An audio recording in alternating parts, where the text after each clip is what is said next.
Centrafrique, le projet de nouvelle constitution continue de faire des vagues. Et puis on va avoir des échos de New York, sommet extraordinaire de la CEDEAO sur le Mali et la Guinée-Conakry.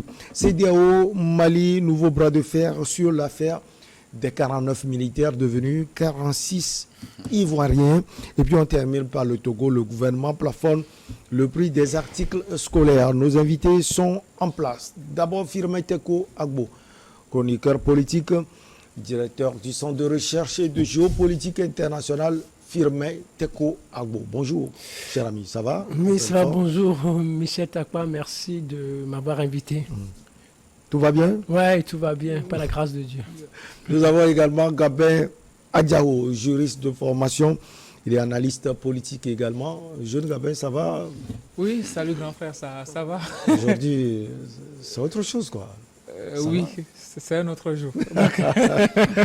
Merci pour l'invitation et bonjour à l'aîné Firmin Agbo. Je ne vais pas brûler la politesse au troisième invité. Troisième invité, celui qui est à côté de vous, il s'appelle Valentin Komi Mayaba. Il est le président de l'Association des journalistes et citoyens engagés pour la lutte contre l'extrémisme violent et le terrorisme, directeur de publication de Le Symposium. Tout va bien, jeune président. Michel, je vais bien, je suis dans ma bonne poursuite. Je pense que à travers le monde, vous savez que nous sommes suivis. Oui, bien sûr. Et nous sommes suivis et nous faisons un travail harassant. Ça, il faut le reconnaître. Et nous sommes très heureux d'être honorés par cet appel de cet après-midi pour décortiquer l'actualité nationale qu'internationale. Allez, on va s'intéresser à ce projet de nouvelle constitution en République centrafricaine, il faut le préciser. Projet initié, si on peut le dire, par le gouvernement, soutenu par le président de la République, Faustin Archange Touadéra, sauf que l'opposition est en train de réagir. On a déjà écouté Martin Ziguélé, et puis d'autres opposants réagissent également. On commence par Firmin Teko Agbo. Est-ce que ce projet ne risque pas, une fois de plus, de plonger ce pays dans la violence, puisque c'est ce que Anissé Georges Dolonguélé, le président du Code 2020, a souligné. Vous savez, la question fondamentale que je me pose avec ce nouveau projet est celle-ci. Quel est l'intérêt de ce projet-là aujourd'hui? À quoi le président centrafricain Faustin Archange Touadéra s'attend aujourd'hui en initiant un tel projet? Il est déjà dans son deuxième mandat. La meilleure des choses serait qu'il termine ce mandat et qu'il rende le pouvoir selon la constitution de 2016. Mais il porte maintenant un projet, il signe un décret qui va littéralement modifier la constitution, c'est-à-dire faire disparaître l'ancienne constitution, avoir une nouvelle constitution. Pourquoi? Pour eux, l'objectif, c'est de combler un manque de la constitution. Non, l'objectif qui existe. Quel est ce manque de la constitution? Tout le monde voit derrière cela ce qu'il voudrait. Quand on parle, avec cette situation, il y a la limitation de mandat qui va être retouchée parce que ça lui permettra de briguer un autre mandat. C'est ce que tout le monde... Deux de plus peut-être. Oui, peut-être deux de plus. Il a déjà fait deux. Donc avec la nouvelle constitution, on va dire les juristes vont encore brandir cela. La loi nouvelle ne dispose que pour l'avenir. Et ça va lui permettre de briguer deux autres mandats. Est-ce que ça va dans l'intérêt du peuple centrafricain? Dans la mesure où c'est un pays où la violence est devenue la règle, où c'est un pays où le territoire n'est pas totalement maîtrisé par le politique. C'est un pays où les richesses ne sont pas trop bien contrôlées en faveur de la population. C'est un pays où... Oui, c'est un pays où la classe politique est tellement clivée. Là, il y a une certaine violence au sein de la classe politique centrafricaine. Alors, est-ce qu'il a besoin de tout ça?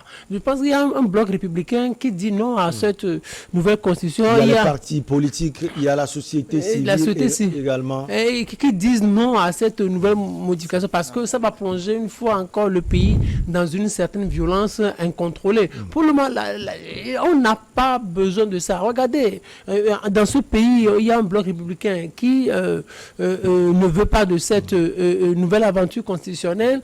La même chose, par exemple, au niveau de la Guinée, ce qui a fait sauter aussi Alpha Condé, la FNDC, Front National pour la défense de la Constitution. Regarde, en Afrique, c'est toujours ce jeu de constitution. Est-ce qu'on en a besoin? On en a besoin. C'est pour cela que moi je dis, on n'a même plus besoin de limiter les mandats. On n'a plus besoin de limiter les mandats parce qu'on limite les mandats. Celui-là qui vient, il dit après, il fait modifier la Constitution. C'est aussi la source des violences. C'est la source des violences aujourd'hui. Moi, je me dis, on n'a plus besoin de limiter les mandats. Quand on laisse les mandats, le président de la République, quand on dit juste ceci, le président de la République est rééligible. Parce que vous pouvez corser n'importe comment. Du moment où c'est une règle de droit, on la modifiera quand le besoin se fera sentir ou quand l'intérêt politique sera en jeu. Alors, heureusement, nous avons un juriste de formation. Gabin Adjao, est-ce que vous voyez l'utilité de cette nouvelle constitution en République centrafricaine, puisque l'objectif, selon les initiateurs du projet, est de combler un manque de la constitution qui ne prévoirait pas la vacance de pouvoir de la présidence en cas de report du scrutin pour cause de force majeure? Sauf que la raison évoquée n'est pas la priorité pour Akan Touadéra. Ce qu'il veut aujourd'hui, c'est de pouvoir sauter le verrou de la limitation de mandat pour pouvoir se représenter. C'est ce qu'il souhaite aujourd'hui. Vous pensez qu'on met quelque chose devant, mais en réalité, c'est pas cela? Oui, en réalité, c'est pas cela. Il avait dit entre-temps que la population souhaite qu'il se représente et il y a eu des manifestations à ce sujet-là. Les populations ont manifesté pour lui demander pardon de ne pas quitter le pouvoir, de se représenter. On a vu des contre-manifestations. On a vu des contre-manifestations, mais lui se sert juste du soutien que une frange de la population lui accorde pour dire que on veut sauter le verrou de la Constitution, alors que, vous savez, la Cour constitutionnelle, avec la dame Danielle Darlan, avait dit entre-temps qu'il y a des dispositions de la Cour constitutionnelle qui ne permettaient pas à ce que on puisse remettre en cause la Constitution précédente pour mettre en place une nouvelle Constitution. Donc, aujourd'hui, ce que veut faire Akan Touadéra, ce n'est pas que modifier certains articles de la Constitution, mais aussi et surtout d'annuler surtout la constitution précédente et d'instaurer une nouvelle constitution. C'est ce qu'il veut faire aujourd'hui. Alors que la loi ne lui permet pas, la loi constitutionnelle ne lui permet pas d'abroger la constitution ancienne pour mettre en place une nouvelle constitution, d'organiser un référendum pour mettre en place une nouvelle constitution. Donc, il est en train de faire une fausse route. C'est ce qu'il est en train de faire. Moi, je ne vois pas l'importance aujourd'hui d'organiser un référendum dans un pays où on parle de famine. Au lieu de mettre cet argent-là à contribution pour aider la population à subvenir à ses besoins. Les élections auront lieu. Moi, le plus important, c'est quand même, pour qu'ils en sortent grandis, c'est d'arriver quand même à organiser de bonnes élections, qu'ils laissent la main et qu'ils partent. Mais là, il est en train de faire fausse route. Quand on voit tous les opposants là qui sont en train de liguer contre lui, notamment Maître Crépin Boli, qui a déjà fait une plainte au niveau de la Cour constitutionnelle. Aujourd'hui, Darlan... vraiment, elle est sollicitée. Par contre, on la considère comme une dame de fer, quelqu'un qui a même refusé les élections présidentielles à Ziguélé entre-temps et tout. Donc aujourd'hui, son intrépidité est mise à contribution, est mise à péril. Parce que, sincèrement, si on veut réellement voir ce que veut faire Akan Touadéra, il n'y a pas de... Je ne vois pas l'importance de ce qu'il veut faire en instaurant une nouvelle constitution. Si ce n'est briguer d'autres mandats, parce qu'on ne peut pas dire un seul mandat. Au moins deux. Au moins deux mandats. C'est ce qu'il veut faire aujourd'hui. Il va falloir que les opposants là, bon, c'est vrai, il y a eu déjà une coalition, mais quand même, il va falloir que les opposants s'unissent et mettent beaucoup plus la pression. C'est vrai, une plainte est déjà déposée au niveau de la Cour constitutionnelle. Ils attendent que la Cour constitutionnelle dise le droit avant de savoir quoi faire. Donc, on va voir dans les prochains jours des manifestations et des contre-manifestations et je ne sais pas où ce pays-là va se diriger. Aujourd'hui, Touadéra est en train de faire ça parce que aussi, il a le soutien des États-Unis et aussi du Rwanda. Et on connaît la relation du Rwanda avec les États-Unis. Donc, aujourd'hui, il va falloir bien faire les choses si on ne veut pas basculer dans les violences. Alors, pour l'opposition et la société civile, ce projet de loi est inopportun On va voir sur le terrain avec vous, comme Yves Valentin Mayaba, s'il y a nécessité. On a vu sur le plan sécuritaire ce que le président Faustin Archange Touadéra a fait dans son pays ou bien pour son pays. Est-ce que selon vous, en tant que journaliste aujourd'hui, il y a nécessité de changer la constitution pour que le président puisse briguer encore d'autres mandats? Non, vous avez bien libellé, mais sauf que dans la dernière phase de votre de votre question, il y a une question qui est remise en cause. C'est-à-dire que est-ce que le président Touadéra est en mesure ou a le droit de modifier pour se représenter? Moi, je pense qu'une constitution, en fait, elle n'est pas toute faite. Puisque quand vous prenez une constitution, elle change selon les époques, elle peut être touchée à tous les niveaux. Et puis, selon le temps ou selon les circonstances qui le souhaitent. Et donc, ici, toucher une constitution, à mon avis, sur le plan juridique, n'a pas de problème. Parce qu'une constitution, on peut à tout moment, par rapport aux circonstances, par rapport aux situations qui prévalent, on peut la toucher. Mais ce qui inquiète plus d'un, c'est le fait que le président Touadéra est en train de vouloir modifier cette constitution pour se représenter. Selon l'analyse que beaucoup de partisans ou de beaucoup de personnes font de cette des analystes, des analystes qui le font. Parce que ce n'est pas la première fois. Quand vous voyez déjà même en Guinée, quand Alpha Condé l'avait fait, c'était pour se représenter. Quand vous voyez déjà même en Côte d'Ivoire, ça s'est passé. Donc aujourd'hui, c'est devenu un virus que les gens sont en train de tenter de combattre. Mais dans les textes juridiques, la Constitution n'est pas toute faite. Elle peut être modifiée. La Constitution peut être modifiée. Mais seulement, les points sur lesquels les gens se basent pour modifier la Constitution doivent être quand même des points solides. Voilà, c'est des points qui sont saillants, des arguments soutenus et saillants. Et donc, aujourd'hui, à mon avis, le projet de modification constitutionnelle, ou même ici même, ce n'est pas une modification, il revient carrément pour changer la Constitution. Donc, je ne pense pas que dans la Constitution centrafricaine, le texte le repose ou pas. Parce que quand vous regardez bien, il n'est pas en déphasage de la loi, parce que la modification constitutionnelle couvre bien pour toiletter. Ici, on parle de toilettage de la Constitution. Parce que cette Constitution, elle doit être refaite de façon, dans son ensemble. Et ici, les gens se posent la question, quelle est comment l'appelle-t-on? La quintessence.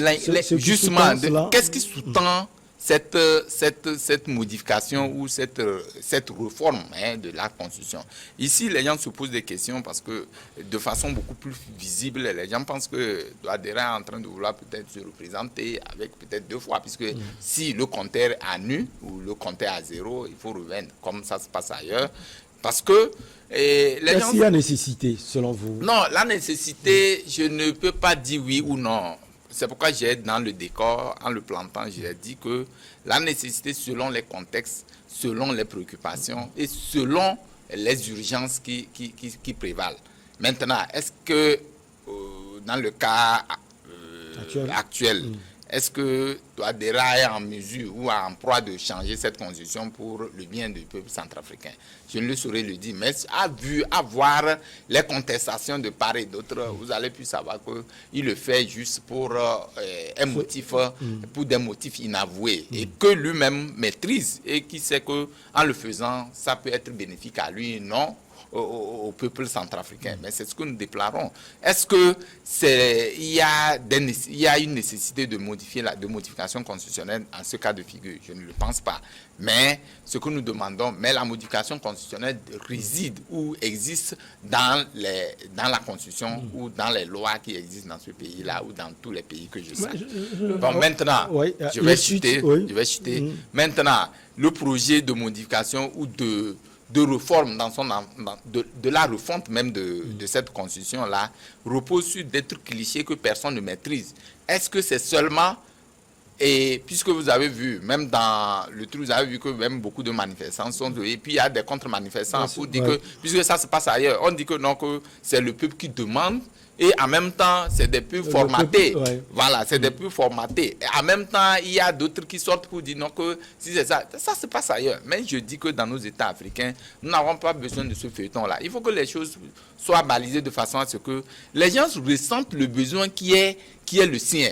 C'est-à-dire que actuellement, ce qui est important pour ce pays, quand vous voyez la vie, des peuples centrafricains, la vie est dure, la sécurité revient colpant, justement. mais la vie est Donc très il y dure. a des enjeux, il y a des comment l'appelle-t-on, il y a des préoccupations plus majeures que la modification constitutionnelle. Donc le peuple centrafricain ne souffre pas encore, à mon avis, de cette modification constitutionnelle. Il faut que Touadéra puisse réfléchir et revenir sur des pendules. Je peux parler? On a encore 3 minutes. 30 Vous avez 1 minute, secondes, oui, 30 5 secondes. Oui, 1 minute 30, le problème ici, c'est que ce n'est pas un projet de révision de la Constitution. Oui, je l'ai dit. C'est un projet de... Toilette. Pas même de toilettage. On veut écarter l'ancienne Constitution pour mettre en place une nouvelle Constitution. Ouais. C'est ce qu'il veut faire. Alors que dans la Constitution qui est appliquée aujourd'hui, cette disposition, il n'y a aucune disposition qui lui permet d'organiser un référendum pour abroger l'ancienne Constitution. C'est sur quoi se base le bloc pour la défense de la Constitution aujourd'hui pour porter plainte. Donc on attend ce que Dame Darlene et Darlan et ses 8 autres collègues réagissent pour voir ce qu'il sera fait dans les prochains jours. Alors, Firmin, dans ce cas, souvent, on utilise l'hémicycle. Le mot revient surtout aux députés de faire le travail. Et le président Faustin Archange Touadéra, disons son parti majoritaire au niveau de l'Assemblée nationale. Oui, tout d'abord, il est en train on a mis en place un comité qu'on appelle souvent en droit une constituante. Donc, ils mettent en place une constituante. Au fait, tout ça, là, ce n'est pas mauvais au sens du droit. Comme Valentin l'a dit. Ouais, ce n'est pas mauvais. C'est comme nous sommes en France en 1958, le général de Gaulle qui revient en France après la victoire des Occidentaux. Il y avait la constitution de 1946. Le général de Gaulle a voulu passer aux institutions de la 5e République. Donc, il fait balayer d'un revers de main l'ancienne constitution.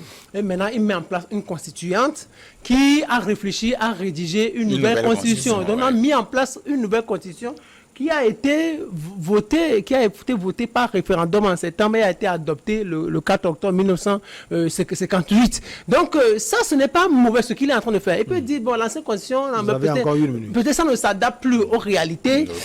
Maintenant, il faut aller à une nouvelle constitution. Mais sauf que je ne le trouve pas de bonne foi dans la mesure où cette nouvelle constitution-là, elle date du 30 mars 2016. Il était déjà au pouvoir. Oui, donc il était déjà au pouvoir. Donc il pouvait tout arranger à l'époque. Et la question, pourquoi c'est à la veille, si on peut le dire, des élections présidentielles qu'il essaie de... Non, tu portes à croire que ce président ne veut pas participer. L'objectif, c'est qu'il veuille se représenter pour un nouveau mandat. Ce qui n'est pas bien, ce qui va plonger le pays dans une certaine violence. Pour le moment, en Afrique, on n'a pas besoin de ça. Il y a des gens qui le reprochent aussi, c'est-à-dire le quotidien des Centrafricains est difficile à gérer. Alors, on n'a pas encore trouvé de solution à ça.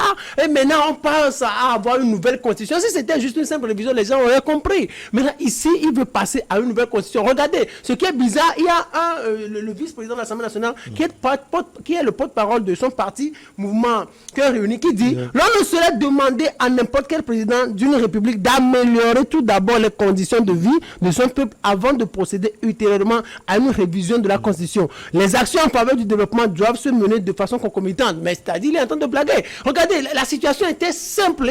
Vous n'arriviez pas à la gérer. Maintenant, vous allez chercher d'autres responsabilités pour ajouter à cela. Ça va être difficile. Non. Les Centrafricains n'arrivent toujours pas à s'en sortir. Qu'on oublie cela et qu'on passe à autre chose. C'est pour cela que je dis, au-delà de tout, que les chefs d'État, quand ils viennent au pouvoir là, qu'ils s'accordent avec les autres composants de la société pour dire, on ne limite plus le mandat. Et puis c'est fini. Non, on va limiter le mandat. On va marquer la pause. On revient pour la suite, s'il vous plaît.